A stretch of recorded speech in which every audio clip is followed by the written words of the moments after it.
Hello and welcome to DK World Tours. Today we are going to be looking at the Ford Trimotor. Built by Ford in the 1920s, this airplane was basically a proving ground for the viability of air travel. It had some limitations, however, that were pretty significant that made it not a profitable airplane to operate for scheduled airline operation.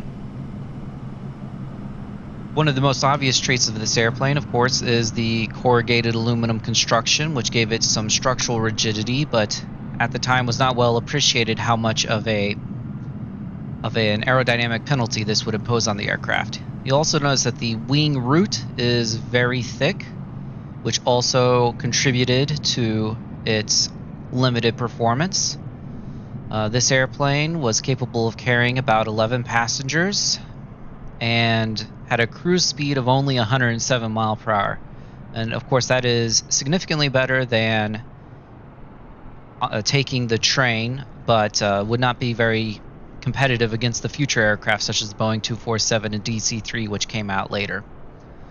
One of the cool things about this, if you notice right here, you can see the control surfaces had their control cables running external to the cabin. So let's revisit some of the performance problems that this had. I've already discussed the corrugated aluminum and the and the thick wing root, but you'll also notice that this had a lot of structure in the slipstream of the air. This would have been horrible for the aerodynamic performance of this aircraft. So these motors, actually in the Ford AT3, Ford actually had tried them up in the wing, fared into the wing, but that was actually a big problem because if you back out the throttle, these props actually produce a lot of drag, which disrupts the flow of the air across the wing surface, resulting in a very high stall speed. Essentially, it was described as, the AT3 was described as having no ability to land without power on the motors. This, of course, is much better on that front by having the wing unobstructed by the airflow over the wing unobstructed by these motors, but it does mean that this is an additional amount of the frontal surface area that was taken up and causing additional drag. You'll also notice that the landing gear here is fixed tail dragger landing gear, so these could not be brought up, which meant that you would continue to have drag in flight, but it did provide a lot of confidence to the passengers that the airplane would be safe on landing. Since the landing gear could not be retracted, it increased a lot of the sense of safety for passengers. Now let's take a little bit of a look inside. Now let's pretend that this one right here is the setup I have. Because I don't want to deal with completely flying this manually, so I'd like to have the Sperry autopilot available for it. You can see that the steering column is basically that of a Ford Model T. And if an interesting quirk of this airplane is that the gauges for the outboard motors were out on the wing. And so from inside the airplane, you'd have to just look out and get your engine readings from there. Additionally, you can see that there's not a very good location for the trim on this. Imagine trying to trim out your airplane in flight while reaching over your shoulder to adjust the pitch trim. And as far as I know, there is no aileron or rudder trim on this airplane.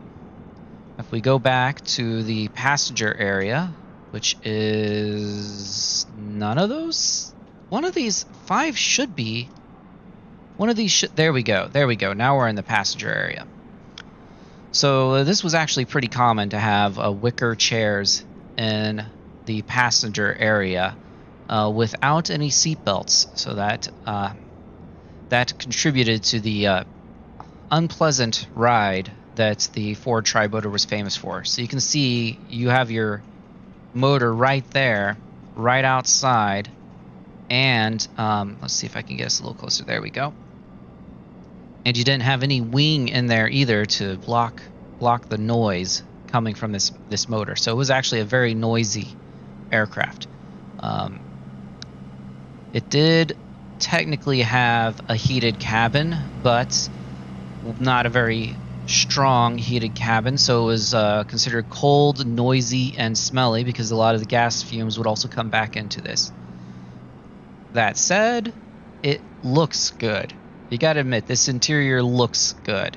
It's not very practical. I mean, look at this structural element that's coming down right in the middle of it, and barely any possibility of going through the center back to, I believe there is an actual latrine in the back here. So it was it looked good, but it was not known for its comfort or in any sense. In fact, this airplane was not profitable for use with passenger travel, although it was profitable for use on mail contracts and cargo as well, although it was really mostly used for cargo by the Ford Motor Company.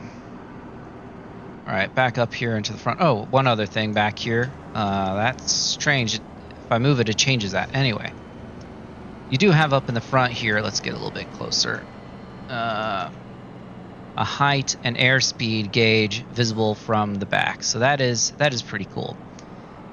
You know, that's something that I remember, not personally, but I remember seeing videos of the Concorde with its height and airspeed indicated at the front of the cabin as well. So, you know, when it remains an interesting, when your flight is a novelty, you want to know what's going on out there.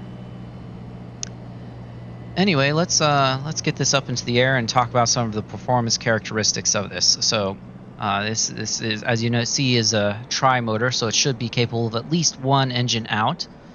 And according to what I've read, it should also be capable of 2 engines out, although probably not the best for that. So join me again in a moment here when we get it up into the air. All right. Well, it may be daytime, but we are still going to turn on our landing lights. And one thing I've noticed here is with landing lights on, we're constantly in the negative amps range. So we want to get in the air and then get these off so we don't use our battery. So full throttle, this model on the engines is full throttle for takeoff. Alright, we can see our current starting to climb a little bit, but it's still negative. So we gotta definitely get in the air and then turn off our landing lights. Alright, 60, 70, where you should be able to get airborne. There we go. That is one nice thing about this plane. It's got plenty of lift at low speed. Alright, let's see if we can get her trimmed out and then bring her onto autopilot and play with the motors, see what it does. See downtown Oklahoma City over there.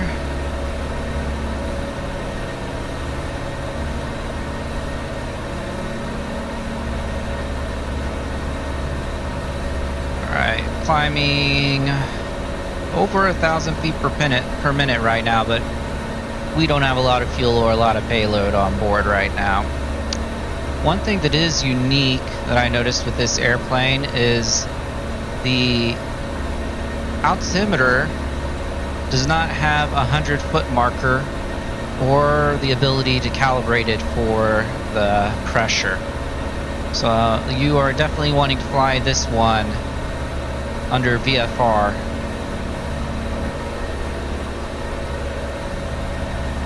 We'll climb up to about 7,000 foot. Let's get it stabilized a bit and get ourselves on the autopilot for the time being. The gyro pilot, rather.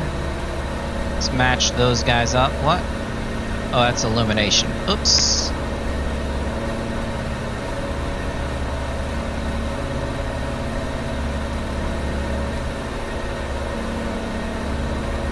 Alright, we got her lined up.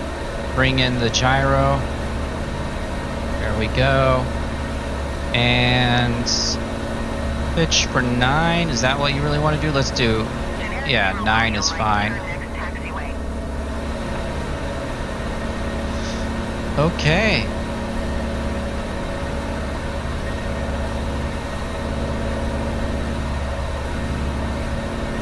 So each of these, come on, each of these radial engines here are the Wright J69 Whirlwind 9-cylinder radials, which which would produce about 300 horsepower at takeoff, but I'm sure, of course, you'll start to lose power as you gain altitude. Speaking of which, I probably should lean out this mixture a bit. Let's see if our RPMs start to drop here. There we go, we're getting them up a little bit, so we've leaned it closer to peak. There, it's starting to drop a little bit, so bring it back up. All right. Should be leaned out decently for a bit. And as you can see, these engines are not cowled, so they're free streaming the air from the props right across them, which is another aspect of what drove the very high drag on this airplane, resulting in that very unimpressive cruise performance. All right, and we're pretty close to 7,000 foot now, so let's take her back to level.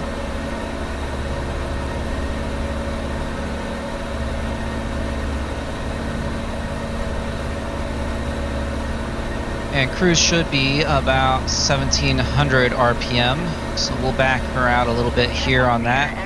Did you hear my last transmission? Oh, what? What did they say? Clear touch and go left runway, left traffic runway 17 left. All right, well, thank you. Cleared for touch and go runway 17 left uniform Sierra X-ray. All right, so that's showing 1,600. Sierra X-ray. Well, 1,700-ish. Same over there. Looks like our temps and oil are both good. Temps and oil good. And if we take it out and check it down here on this one, also looking good. So one of the unique things about this airplane is that it's got a constant pitch propeller. So there is no change in this propeller in flight. Like, it is going to be what it's going to be, and I think that also contributes to its relatively low cruise performance. You don't get much more speed with significant increase in RPM on the motor, because there's a certain point at which the prop is going to limit you more than horsepower, and this also means that the aircraft has no feathering mechanism for when you lose an engine, which means that that prop just becomes a big source of drag whenever the motor's off. So we will see how that goes. So we're going to go ahead and kill the left motor here and then see if we can maintain roughly level flight.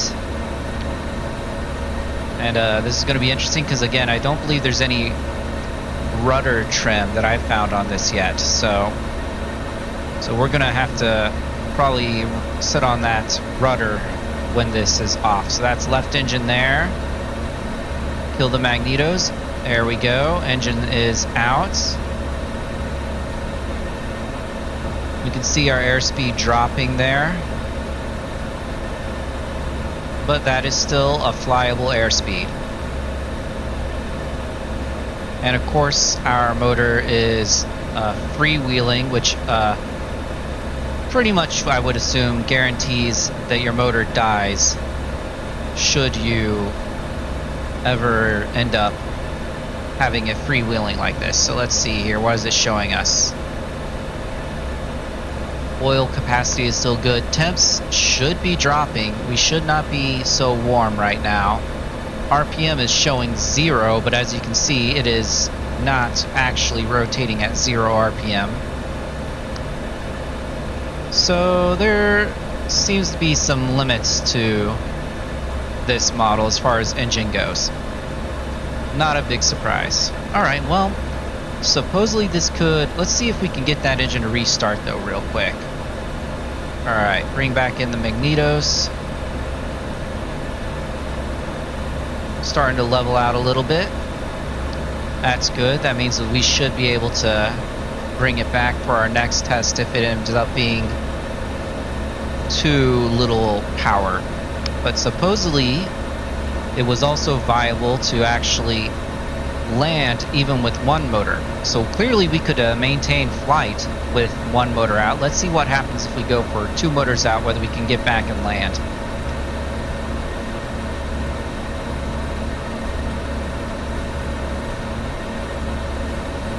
Alright, let's kill that left motor again. And right motor. And now, let's assume that we are aware of this problem and aiming to get ourselves back to ground and landing. So, we need to get ourselves kind of lined up with our runway again, while using our altitude to get this turn around without too much of a speed drop. I think we'll probably be good as long as we're above 80 or so.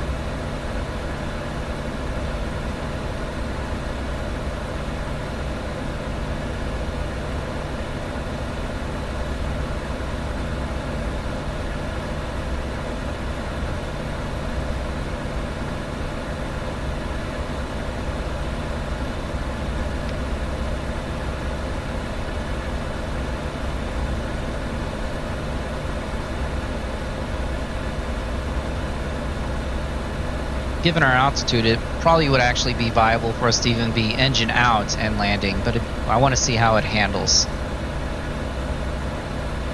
I mean, all engines out and just glide it in. If I can locate our runway, there we go. Right off there.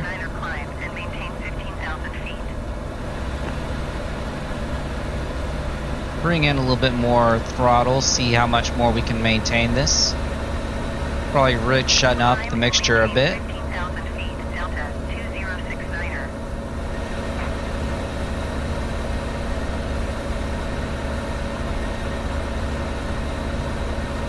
And we're descending at about 500 feet per minute and maintaining 80 knots.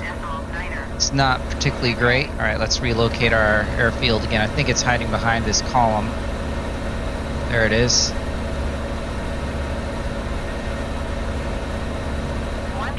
So we may be a bit far to be able to actually bring it back in. Airspeed is starting to become a bit of an issue.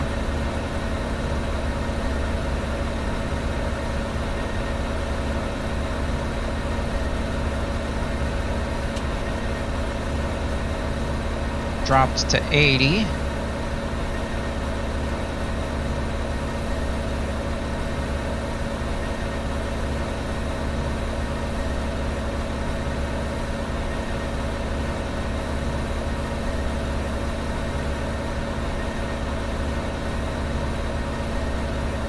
So yeah, that 7,000 foot altitude is roughly where you would want to actually be flying this under most circumstances, since you do not have a pressurized cabin. And with the low power of the cabin heater, you would also prefer to be in lower, warmer altitudes for the sake of your passengers. Of course, if you're flying the mail or cargo, those aren't your concern. Alright, let's see if we can get ourselves cleared for a landing. Wiley Post. Request full stop landing. Wiley Post Tower Victor Hotel Uniform Sierra X-Ray is 8 miles north, 4,900 feet with Sierra to land. Victor Hotel, Uniform Sierra, X-Ray Wiley Post Tower. Altimeter 30.28, wind 177 at 7. Make straight in runway 17 left. Yeah, given our altitude, we probably could actually glide this down even with all the drag on this airplane. Runway 17 left Uniform Sierra X-Ray.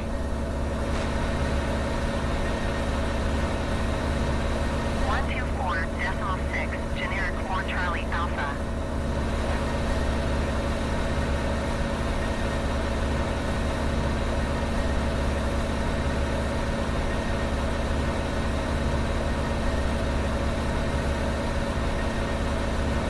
Yeah, we really should be in a pattern.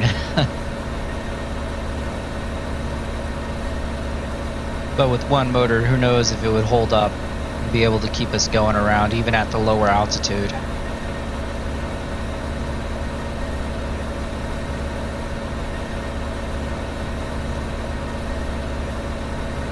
We'll go ahead and leave landing lights off. We don't need them, obviously, and I'm not sure how the electrical system works on this. Probably not very well, so you could probably do whatever you want, but I feel like it's worth it to go ahead and just leave the landing lights off. Alright, let's see if we can get a better look at this. X-ray wind 177 at 7. Yep, there's our runway. Clear to land runway 17 left. Clear to land runway 17 left uniform Sierra X-ray.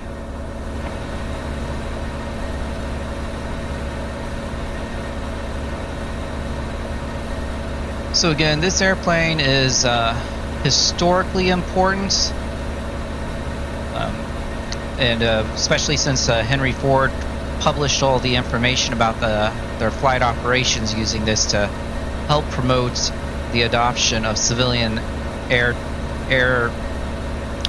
travel, or just the use of aircraft for civilian purposes. So it's certainly not one to be ignored. It had its limitations, but it's also did make air travel a viable option. With a capacity of 11 passengers, it was actually, let's go ahead and back out our speed. We're coming in pretty hot and high right now. We'll see if I can regain that once we get closer down, but so, you know, it's I can't say that it's an aircraft I love, but it is an aircraft that is significant, and without it there would be no modern air travel, or at least it would have taken longer for the civilian air travel industry to develop.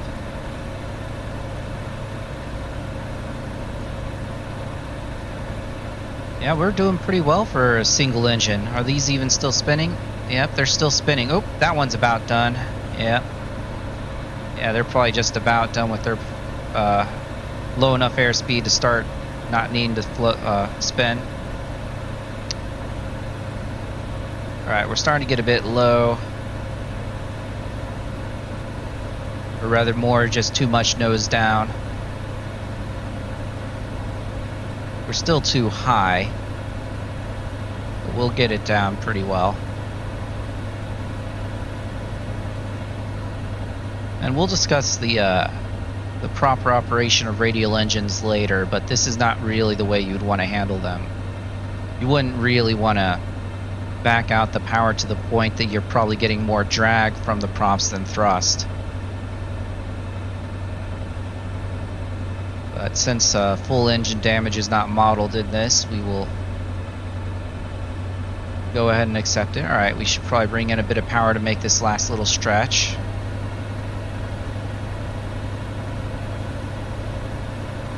There we go, 80, and its stall is probably about 70 with the current fuel load.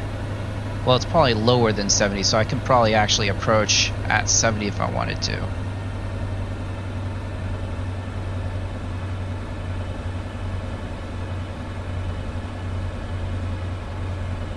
One of the things that this aircraft did very well was it could handle short fields quite well. I mean, look at how slow we're going.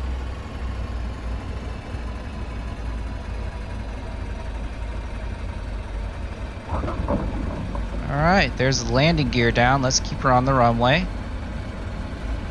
Let her bleed off speed all on her own. Uniform Nose is Sierra still X-ray up. exit runway when able. There we go. Nose is starting to come down.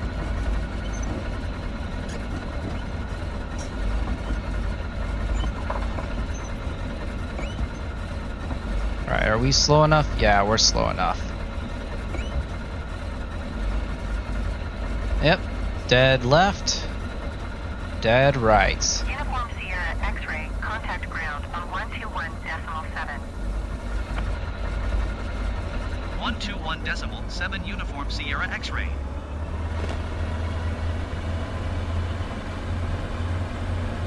The Trimotor concept was primarily, we'll go ahead and go right back to around where we started. Primarily to deal with safety concerns, because there, at the time no one believed that a two-engine aircraft could actually provide enough excess performance for safe engine out operations. And that was probably true of the aircraft at that time with the engines that they had.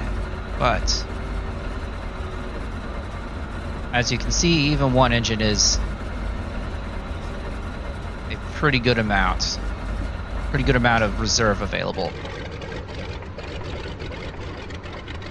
So that is the Ford Trimotor.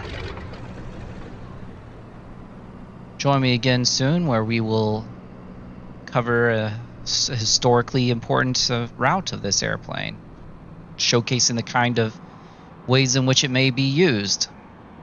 All right, let's get her shut down here. We don't need these lights on. Kill the gen, kill the battery, and kill the fuel. Wouldn't want to varnish up our carbs in this thing or anything. And our center engine fuel down here in this corner. Come on. There we go. All right. Thank you for joining me.